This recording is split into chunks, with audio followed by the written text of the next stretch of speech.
you're listening to Big Blend Radio's Lost Angel Travel Adventures show with Linda Ballou, travel writer and author, and your host, Lisa Smith.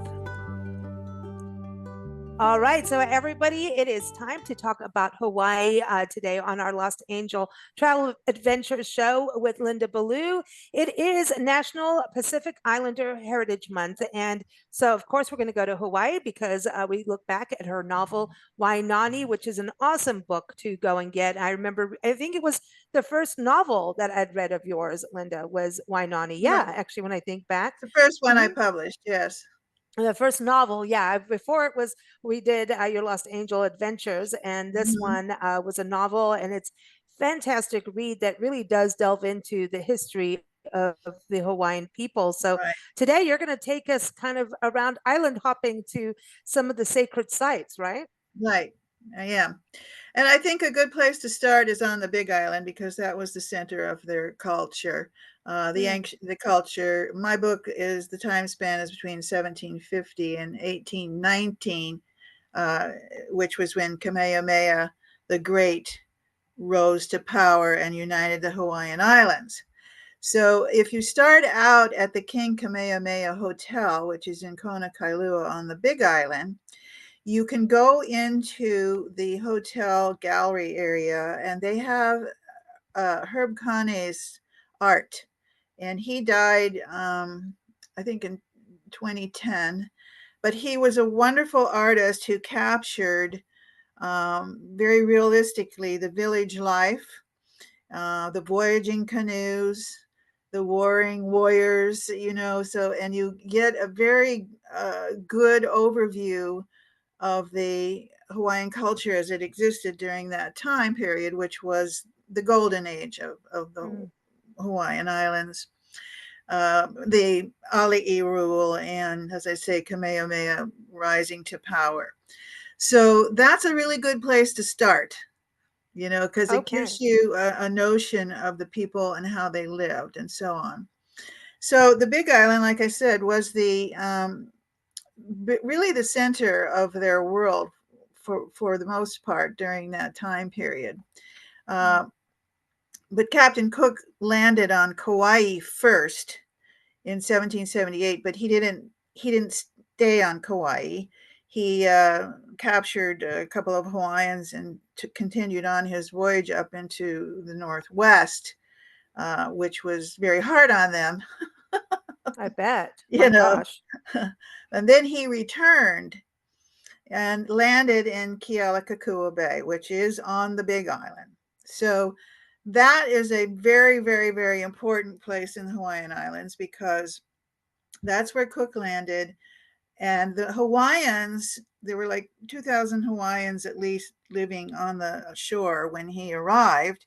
And there was a legend, a prophecy that the god Lono would return to the islands. The god Lono had gotten jealous of his wife's lover, and he, in a rage, had killed them both.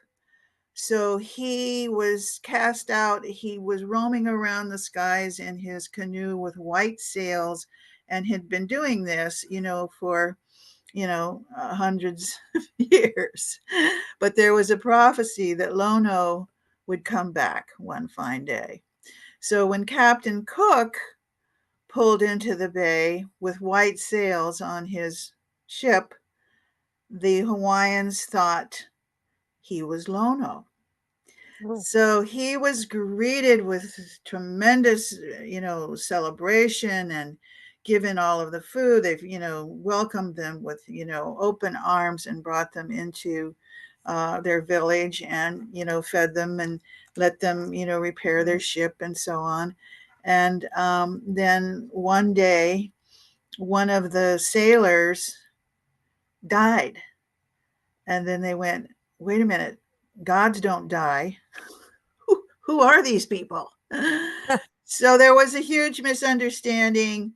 And, to cut a long story short, Captain Cook actually did many things to offend the Hawaiian people. He broke their taboos. He did things that they couldn't believe anyone could possibly do. And he got into an argument with them. At first, they were very generous with him, and then they started stealing nails out of his boat because they didn't have any metal, and they would, so they wanted the metal in his boat. Well, that made Captain Cook mad, so he came ashore, and he was going to steal the chief, Kalaniapio, the ruling chief, who was an elderly man. Wow. Yeah, and Captain Cook literally started dragging the chief away to be taken by his sailors into the boat as a hostage. And Kalaniapio was married to a very big woman, like a 350-pounder. And she sat on the old chief and wouldn't let them take him. Oh my She gosh. held him down. And so what ensued was a battle. And the warriors, then got engaged in a battle with the sailors, and Captain Cook ended up getting stabbed in the back, right? And killed. And so this is the big thing. The Hawaiian Islands killed Captain Cook. So there's a monument in Kealakekua Bay to Captain Cook, because he was killed there. And it happens to be the best snorkeling spot and maybe all of the islands. It's just ironic. Wow. So you can take Zodiac trips. The best way to get there is to take a Zodiac, if you want to go snorkeling, is take a Zodiac out of Kona Kailua, which is, on the Gold Coast, and where the main arrival airport is.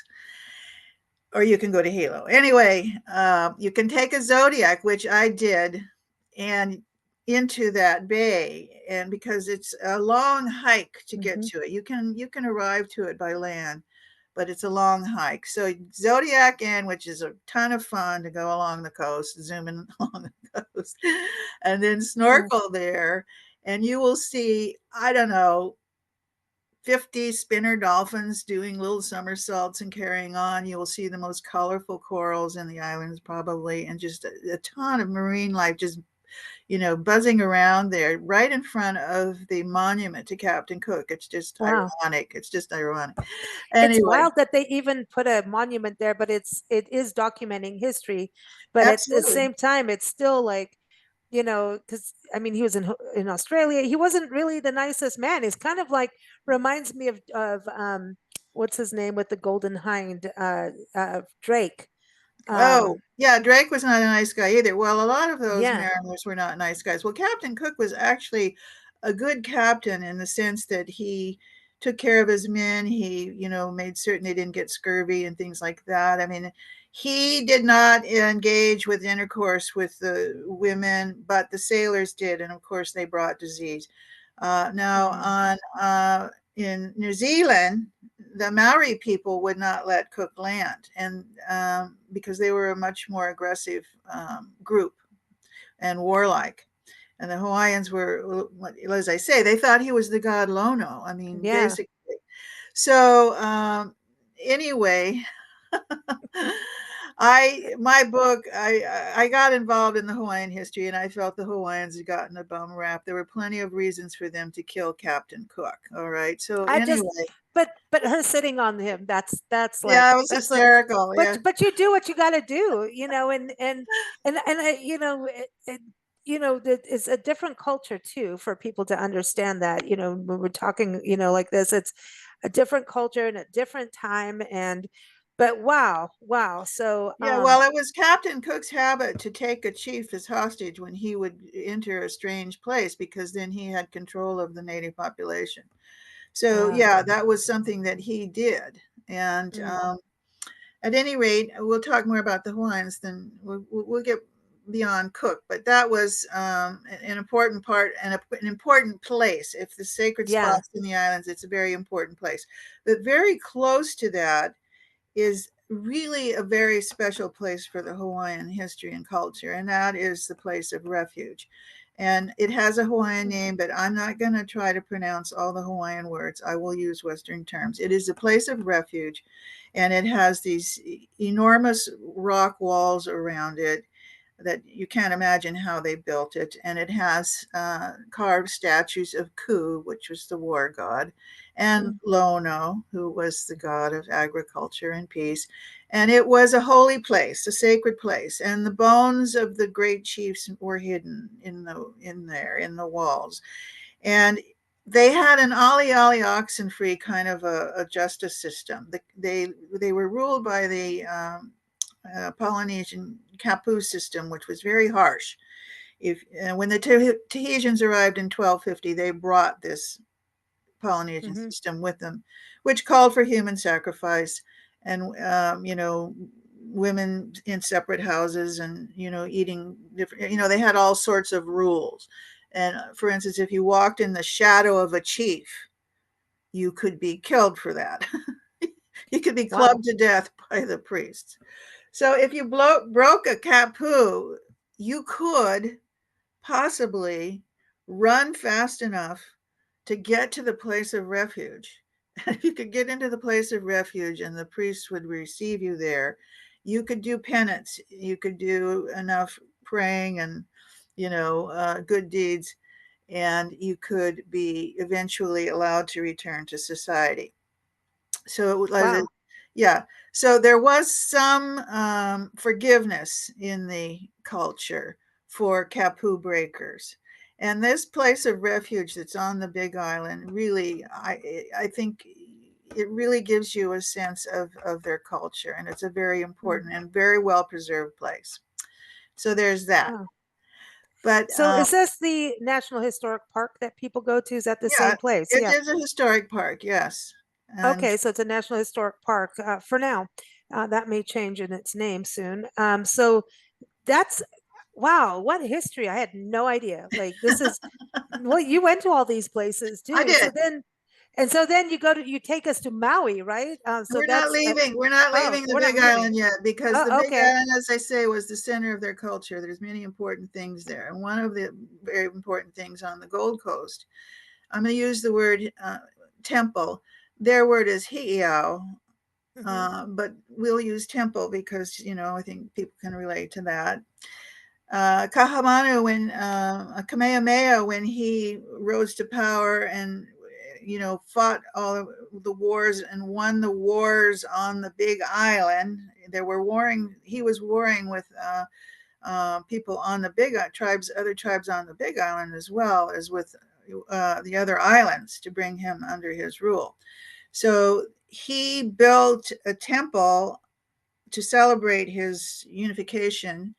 um, it's called the Hill of the Whale, and it's on the Gold Coast, by where a lot of the hotels are on the Gold Coast, Hmm. Kailua, Kona. It's not the most scenic part of Hawaii at all, or even the Big Island, but Kamehameha liked it there because he could go. He liked the sport of big fish, and he liked this prominent hill where he built this temple, and sacrificing only 11 men, I believe, and 300 dogs. He had curtailed human sacrifice because he was running out of warriors. He needed him for his warring. So it wasn't anything to do with any sentimentality about it. He just needed the warriors. Wow. So yeah, so this temple, Heiau, is there. It's huge. It is also a historic national park. It's well worth going and seeing. They have docent tours, and also there's a fishing village just below, a reenactment of a fishing village just in there. But the other really, really, really important place on the Big Island, which people, I think, should at least be aware of if they don't go down into it, is the Waipio Valley.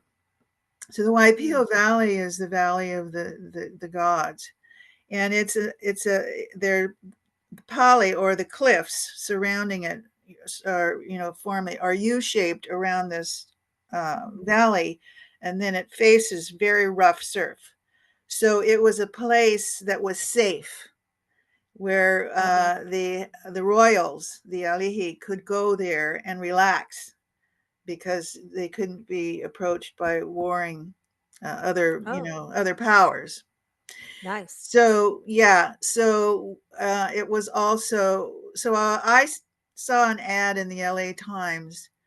Stay in the Waipio Valley at Mr. Araki's hotel, $15 a night.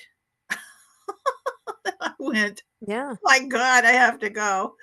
So I did, and I stayed in the valley, the Waipio Valley, for 3 nights in Mr. Araki's quote unquote hotel, which was basically a screened-in lanai, and he Oh, yeah. I remember you telling me about yeah this. he Yeah. I had a machete by my bed Yes. and a kerosene lamp and a mosquito coil, and it overlooked the lagoon, and it Weren't was you the only woman there I or was the the only only person? person in Mr. Araki's hotel. So it was a wonderful experience, though, because it allowed me to connect with the place. And there was Mm. a lagoon just outside my little screened in lanai room. And I could feel the spirits. Now, you made it in my imagination, but I know that the bones of the chiefs are buried in those Pali, in those cliffs. Wow. I know they're there.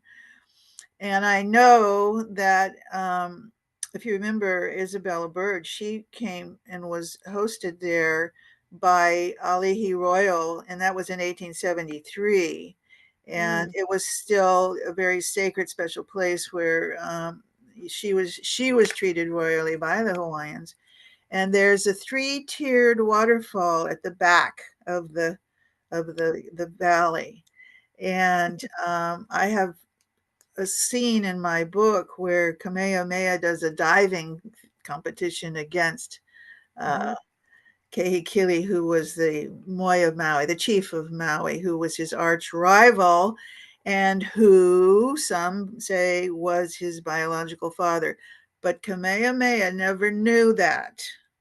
Oh, So all his life he was fighting his own father, but he wow. didn't know that. It's so Oedipal, you just can't believe it. I mean, it's just so, it was such an intense story, and I wrote it very carefully. But in my story, um, he does learn. He does learn that uh, the Moi of Maui is his father, and the Moi of Maui. Now we can go to Maui if you like. The Moi of Maui, I have friends there. That's why. but what, but remember the Valley of the Kings. Let me just go back there. Waipio Hmm. is now cut off to commercial enterprise. The Oh, Hawaiians are okay. That's really smart. trying to keep it a sacred Hmm. place, but they do have day trips down there. So you Okay. can you can go down, but you can't overnight. I was like they like ended commercial overnights about a couple of years after I was there. Okay. That's good But to know. you do go down there, and I think it's a wonderful place to visit if you care anything about the history of the islands and their culture. So Which you should if you're going to go there. I think so. I I think think that when see, you go to Hawaii, you should take time out to understand and learn the culture a little bit. well, At I least go tell to people, museums and sites like this. take my book on the plane. It's a 5 hour flight. Read my book before you get there, so you have And some you have clue. your map when people I buy on your do, I website. do. I'll show it. It's Wai-nani's Wayfinder. It is a map that I Mm, created that lists all of the sacred sites on the Big Island, which was the center of hmm. the culture. So, yeah, if you purchase my book on my site, I can provide. LindaBallouAuthor.com. That's right. I can provide you with a Wai-nani's Wayfinder. Mm, So, so yeah, he was warring against Kehikili. I call him Pano in my book. I changed the names because the Hawaiian names are very difficult for Westerners to remember. So Pano is Kehikili, and Pano means thunder. And he was very morose, it's kind of a strange person. He was tattooed from head to toe, even his eyelids were tattooed. And he was sullen, and he was married to Kahumanu's mother. So Wai-nani is Kahumanu in this story. Okay, hmm. they're Kamehameha and Kahumanu are the most iconic and best loved of all Hawaiian, people in their history. Okay. So he was married to her mother, but he was such a bummer to be around that her mother had an affair with another warrior, and she got pregnant with him, and she didn't want to stay with Pano anymore. Well, Pano was going to kill her, basically. She had to run. And so she ran with her warrior husband, or her lover, through Haleakala Crater, through the jungles down to Hana, which Hana is a very secluded side of the island that there's really the Hana Highway is very famous and everybody knows about it. Anybody who's been to Maui knows about the Hana Highway, but they may not know that Kahumanu was hidden, that her mother hid in a cave in Hana, and that is where Kahumanu was born, was in a cave there. And when I went to Hana, I was honored by the local canoe club to take me to the cave. So we paddled out to the waters in front of the cave, which are sacred waters where people go for healing. They feel her spirit there. So I went in the waters and I went to the cave where she was born. I remember this in your book too. Yeah, in my Wai-nani. story, she's born in Hana. The story opens with her in Hana because that's where she was born. But she soon goes to the Big Island, and when she's like 13 or 14, she meets Makaha, who was Kamehameha. So yeah, that area, Hana, is very, very, very special in the islands. Now, what most people do is make it a day trip, which I think is a big mistake. They rush through the drive of the Hana Highway, which is a very narrow, circuitous, hanging on the cliff drive with wonderful vistas, and you pass waterfalls and so on, worth many stops.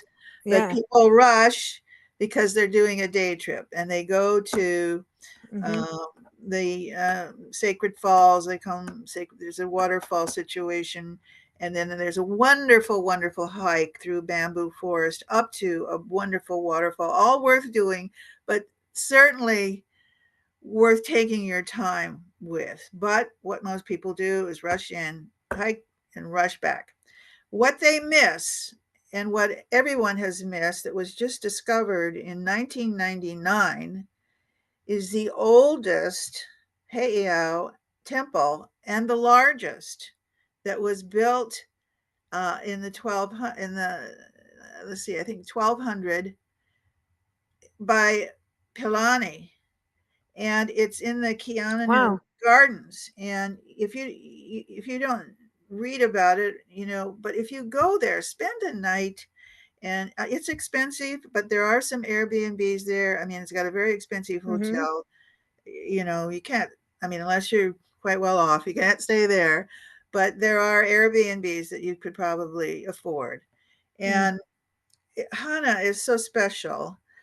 This garden no one goes to is where this enormous temple is, the oldest and largest in all of Polynesia, totally overlooked by almost everybody. Wow. So amazing. Yeah, it's a national historic park, and Keanu Garden and Pilani. So if you Googled Hana and temple or Heiau, it would show you, how to get there. Okay. I actually did a blog post on it in the past, and maybe I'll do one again. Anyway, Hana, very, very special. That's something that I think people miss, and it would be really good to put it on in your radar. Also on the Hana Highway, which is not to have to do with the history, is the Garden of Eden, which is a wonderful stop. Beautiful, all of the native plants and more, and it's art. There's an art gallery. Anyway, back to the main area of Maui is Wailuku. Wailuku is where Pano or Kahekili lived, and where the village was, and it is open to the public to explore today, and it's a really wonderful stop because it's idyllic, it's Eden-like, it's lush, it's protected by this enormous I'm saying it probably wrong. IAO needle. It's a very pointed mountain. It's covered in verdure. It's shaggy and green, and the place is all. There's a stream that goes. The Wailuku River goes through. They merge. It's just a Eden-like setting. And this is where Pano lived, and this was like a fortress and very, very difficult to enter. And Kamehameha, there's like more than I think three very, very major battles, very bloody. The blood ran, the water ran red in Wailuku, and he kept trying to kill his father. Wow. And so in my book, I have several of the battle scenes, but finally he was able to subdue the Mauans, who put up a very fierce fight against Kamehameha's rule. And so then he left, once he had conquered Maui, which was his biggest rival, he swung around to Moloka'i, which was easy for him to conquer because they didn't have a big army to fight him. What Moloka'i has, which is really important, and if you go there, you go to Halawa Valley, and you're greeted by an elder who will, give you a honey. He'll rub his forehead and your nose with his, and he will give you a prayer, and he will lead you into the oldest settlement in the islands, like 350 AD. And that was a very hidden valley, a very protected valley, and there was a large population living there, but they didn't have an army. What they had were shamans. They had priests who could pray you to death. Whoa. Yeah. And they had the poison god. No. Yeah. They had the poison god. And what you do is you take somebody's fingernails or hair and you put them into what's called a kuni fire, and you let them burn, and you do your prayers over them, and you can pray that person to death. Wow. And so Kamehameha wanted that power. So he stole the poison god and conquered the people in Moloka'i, and it became under his rule. So that's kind of crazy though, because the poison god could turn around and, pray him to death. Yeah, well, I'm just saying that Moloka'i has always been a little bit different than the other That's islands. where the leper colony is too. Yes, it is. Yeah, and also very, very, very dangerous cliffs, sea cliffs, like 3,000-foot sea cliffs, and very wild surf on that side where the leper colony is located. I believe it's still happening. I didn't go down to the leper colony. I didn't go into it. I just looked over. And of course, Alan Brennett's book, Moloka'i, is all about that. It's all about the leper colony. So, but I was more interested in the Halawa Valley, because that was the Hawaiian cultural thing that I needed to see and learn about. And you go up the valley and you get to, there's a waterfall at the top and a big pool where you can jump in and swim. And that's where Mo, a giant lizard, guards the pool. Did you get in there? Oh, yeah. Did the lizard get you? That's great. No. It's also a place where Hina, a goddess, protects and is also there in a cave. So I looked to Hina for protection while I was swimming there where Mo, the lizard, lived. So, I mean, these are all Hawaiian legends, and all part of their story is, myths and legends. They didn't have a written language, so everything was handed down orally. All right. So now we have to capture the last island, which is Oahu, where Mm-hmm. most people go. And that's one of the reasons most people go there now, is because the other islands have gotten quite expensive to stay, and Oahu is still reasonably affordable. You can get rooms on Waikiki Beach, fairly reasonable, because there's just simply more lodging there. But anyway, Kamehameha took his armada, his flotilla, into Oahu, and his warriors, and he battled the Oahuans, and he pushed them up the valley, up to a Pali, a mountain, a cliff, Nu'uanu, I believe is how it's pronounced. And he pushed 800 people over the cliff. Wow. Well, at least 800, because when they put the Pali Highway through there, they discovered 800 skeletons below. Whoa. Yeah, so at least 800 people, women too, and women were warriors there in those days too. Some of the women did fight. They were pretty egalitarian in terms of like women would serve. Royal women could serve. Not everyone could serve. But Kamehameha and Kahumanu would surf together, and they were this beautiful couple out there on the waves, very athletic, and they were both, at least he was over, they say like 7 feet tall, I don't know, but she was over 6 feet tall.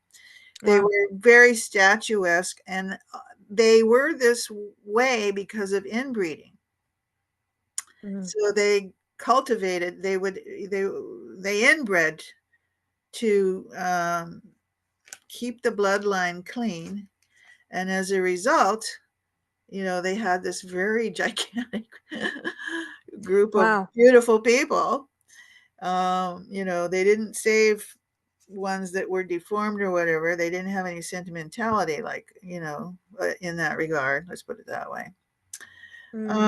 So he conquered Oahu, and that made it complete. Kamehameha had united the Hawaiian Islands. Now, once he had accomplished that, he stayed there for a little while in Oahu, but he liked it on the Big Island. Like I said, Kona Kailua and the Gold Coast is where he lived in the end, and where he created a golden age for the Hawaiian people. And he had, hula masters, and, different, artisans. And he had, the storage houses were full. They had plenty. They had many celebrations. This was like, a wonderful golden age. And when he died, he said, please remember all the good that I've given you. Now, he was, a fierce warrior, and he was responsible for the death of many other Hawaiians, but, he is the beloved king. When he died, they have a tradition of ha is the breath of life, and when you ha into someone else's mouth, you're giving the breath of life. So when he died, Kahahumano goes to him, and he goes ha. He gives his last breath, and he bequeaths upon her the power equal with his son, the Holio, who was Laholio was a drinker and a party boy, and Kamehameha didn't feel that his son had the mental strength to rule, so he made Kahumanu Kahina Nui an equal in weight, ruling weight with his son, and in doing that, he gave her the power. She was so well loved and respected by the Hawaiian people. Considered her, they called her the loving mother of the people. She ended the kapu system, the 2,000-year-old Polynesian kapu system in the Hawaiian Islands, and called for the burning of the gods, and ended their, which created a vacuum. And she did that in 1819. And while they were sorting things out and trying to figure out how they were going to be moving forward with their culture without a kapu system, the missionaries arrived in 1820 and filled that void. And Wow. there you have it. Yeah. And Wow. In a there's been a nutshell. fight about it, and there's been a fight about it ever since.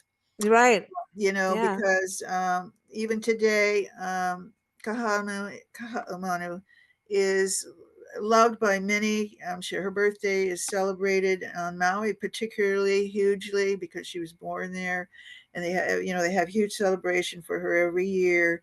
But there are those that consider her to be a traitor of her times, and that she's Oh. responsible for the way that the things have gone, where the missionaries took the land because Hawaiians didn't believe in ownership, very much like the Native Americans here in the Mm-hmm. mainland, who were stewards of the land.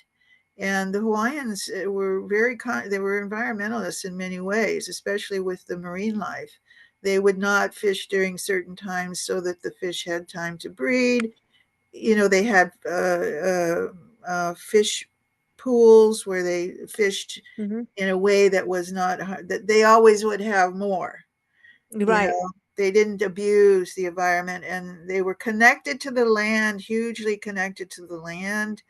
When a royal was born, the pico, or the belly, the cord, the umbilical cord of a royal chief son was taken to a petroglyph field and put in a hole there and put into the land, like connected to the land was the idea. Yeah. And I went to the largest petroglyph field there on the Big Island, and no one was there but me. And it was a very mystical experience. It was very bizarre. I mean, there were all, there were drawings and things like that. I don't think you can get there anymore because I Mm. think Kilauea has the last couple of flows, I think, covered it. Wow. But I was able to go there, Wow. and yeah, that was something that they did in terms of being, and very much their culture, their whole thing is connected to the land, you know. Mm. So, So I know that's the connection with you too. So everyone, Wai-nani is the book you want to get, and also go to lindablueauthor.com for that, and lostangeladventures.com. But always fun, Linda. I know you're going to be off traveling soon, so we look forward to your return next month to give us another scoop on where you've been all right, adventuring. yeah. I'm heading off to Oregon. I did want to say in Lost Angel Mhm, Walkabout, I mhm. have 6 stories that are set in the islands. They're kind of fun if you're interested. Perfect. So yeah, looking forward. I just checked the weather up there. It looks great. Awesome. Awesome. Well, happy travels. We're All looking forward right. to your report. You All take right. good care, everyone. Thanks so much for joining us. We're here every third Wednesday at high noon Pacific time. Thank you, Lisa. Bye-bye. Thanks, Or Linda. aloha. Aloha. There you go. Thank you for listening to Big Blend Radio's Lost Angel Travel Adventure Show with Linda Ballou, travel writer and author. Keep up with her at lindablueauthor.com and lostangeladventures.com. You can also keep up with Big Blend Radio at bigblendradio.com. Now, happy traveling.